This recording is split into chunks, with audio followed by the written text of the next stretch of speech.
Why can't you find that self, right? The one that never changes. Why can't you find it?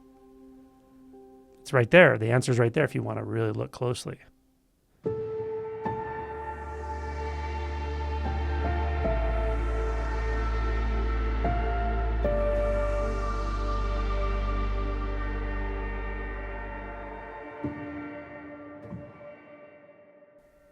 Whenever I read comments from people who have experienced awakening or realization, I feel like the dumb kid in the back of the class who can't ever seem to get it, even though everyone else is trying to explain it to him in dumbed down terms.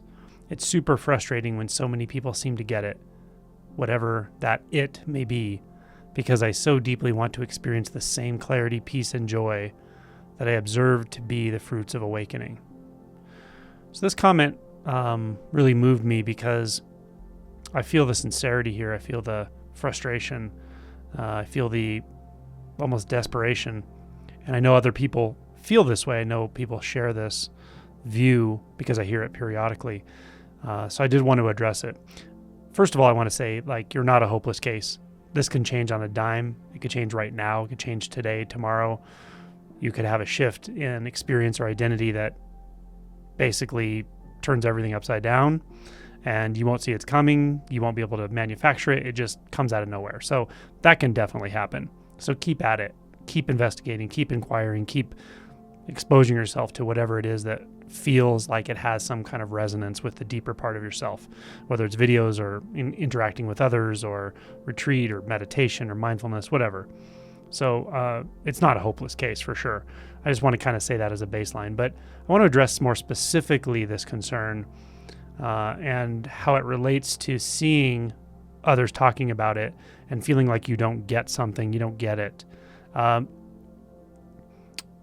think the simplest way I can address this, and I will unpack this a bit, is to say that what you perceive in others, the realization you perceive others talking about, that's not it. That's not what I'm talking about. There's something that happens with minds when two minds interface through concepts that causes a natural distortion in communication and a distortion in transmission of what's actually being said or pointed to, especially when it comes to this topic or this subject or this, let's say, possibility, because it's not really a subject. Especially with this, because what I'm actually talking about when I talk about awakening is nothing to do with your perception of anyone else. It has to do with you. And that's the key. You have to really investigate who and what you are. You have to be curious about the nature of your own self-perception. You may not be curious precisely about who am I. That question may not be interesting to you, but you can still be very curious about what it is that makes me perceive myself in the way I do. What is it that makes me perceive my life in the way I perceive it? What is it that makes me perceive others in the way I see them? What is that perceptive apparatus? What is this perceiving experience? What is this perceiving body, this perceiving consciousness? That's where the curiosity will ultimately take you, because that's where the answer is. That's where the shift arises from. That kind of genuine curiosity and genuine confrontation with the, let's just say, the illusion that you never looked close enough to see that it was an illusion. That's all this really is about. It really is very simple. But if you continue to look outward and say, oh, but these others have this thing I don't have, these other people have this realization I don't have, and their descriptions don't quite match my experience, but it sounds really good. It sounds like something I want. If you keep doing that, then you're going to keep yourself at this more superficial layer of experience. You're going to keep interpreting yourself as this kind of interface with others. You're actually taking yourself to be this frustrated one, this one who's comparing themselves to others, this one who hears it, perceives some truth there, but feels like they don't have it. That's not what's actually happening. It feels like that's what's happening, but that's not the most fundamental thing that's happening. So am I invalidating your view of what's going on? Yeah, I am, in a sense. But that's what this work is about. It's about getting below the self-view. And the self-view can take a lot of forms. It can take the form of, why do those guys have what I don't have? It can take the form of, for me, it was just like this massive amount of suffering. Why am I suffering so much? Why do I feel horrible? Why do I feel like the thoughts are just beating me up? Why am I so confused about the nature of my own mind? Like that was what was the juice for me. It wasn't necessarily seeing other people that looked enlightened and I didn't know why I didn't have that, because I didn't see that. Maybe I would have, I don't know. But it doesn't matter what form it takes. What does matter is getting under that self-image that you take yourself to be, that seems like what's happening, that seems like you, that seems like the life defining you, getting under that and asking, well, what am I really though? Right? Because I could say it this way, that whole story here, that could change, right? Tomorrow, you could have a totally different story. Some major disruption could happen in your life, right? Loss of a loved one, loss of a job, all these things. I wouldn't wish that on you or anyone else, but these things happen to people. And if something really serious happened like that, you'd probably forget this story pretty quick, and you'd be in a different story of like the one who lost this, the one who misunderstood that, the one who whatever, whose life got disrupted in whatever way it got disrupted. That's why disruptions often are really good entry points for awakening. Anyway, my point is, this could change on a dime, right? This view you're holding. Well, if it could change that easily and that quickly, kind of makes you wonder, well, how real is it? What is it that doesn't change? Like I said, let's say some big disruption happened tomorrow. Like, I don't know, you had to move out of state, you had to move somewhere else, you had to move out of country. Who knows? A health change, something.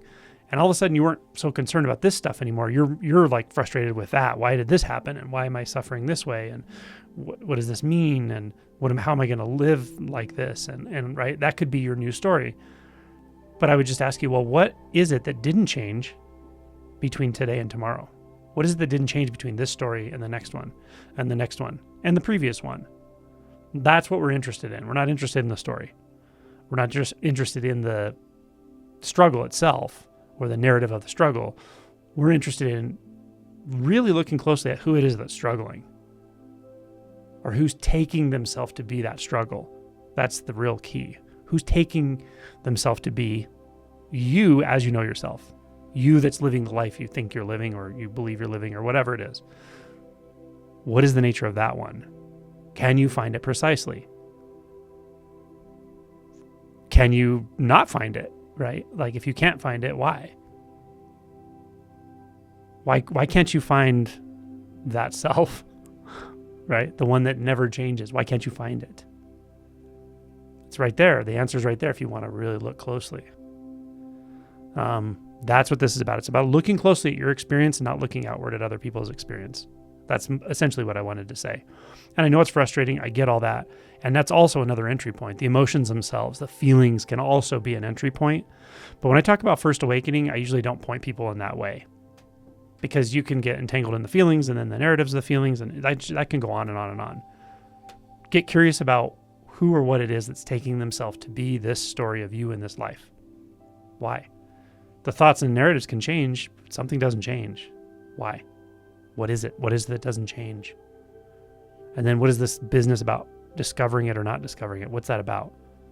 Why? Why is it? I don't want to give anything away really exactly, but like, why is it so hard to find the one that's taking itself to be all of these narratives and stories, and yet seems to just be, regardless of the narratives and stories? Why? Look closely. See what's actually occurring in the most primary way. What's occurring for and as you in the most simple, direct way before you becomes a story of you. That's what we're looking for. That's what this is all about. It's not about looking outward. It's just not. So hopefully that's helpful.